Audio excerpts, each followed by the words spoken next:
Afrodita, për shembull, na jep ndonjë sekret ose ndonjë këshill kur jemi shumë të stresuar, për shembull në avion ose në jetë përditshme, por na thuj një sekret si mund ta ruaj qetësinë, për shembull. Si mund ta sjellësh qetësinë? Po, si mund të vi unë vete që ta sjell qetësinë, që më ikën, fluturon mendja kotën kot.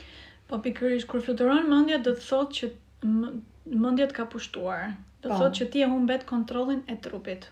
Po.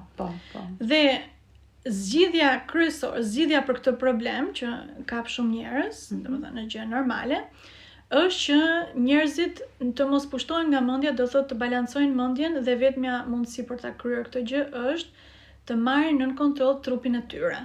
Po, qëndërzimi po thua. Të paktën të thonë një mantra, unë dua të vinë vete. Unë dua të punoj me vetë, unë dua të ruaj qetësinë. Unë dua të kem qetësi. Pra dua të punoj që të kem qetësi. Dhe domethënë po e thret universit në një farë mënyrë që më ndihmo, sepse ti e ke humbur fare. Mendja jote thot budalliqe, të tjerët mund të thonë gjëra jo shumë të mira për ty. Më marrin atë qetësinë. Energjinë tënde, domethënë e vetmja mundësi është kur ti vet. Pra, të marrësh në kontroll trupin të do të thotë ti të vjesh tek e tanishmja. Kjo zgjidhja. Sepse mendja jote kujton gjërat që bëri dje ose të kaluarën ose shqetësimet që do bëj pastaj, do ndodhi kjo gjë, do stres. E vetmja mënyrë është që të vjesh tek e tanishmja.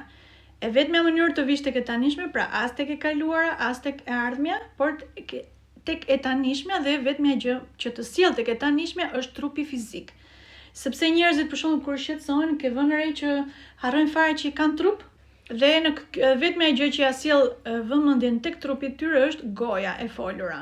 Të flasin gjëra të dura në qendër, pra të vinë në qendër për zonën e mirë në vetes time. Këtë më ke mësuar. Unë dua të mirë në vetes time, dua të ruaj qetësinë. Okej, faleminderit.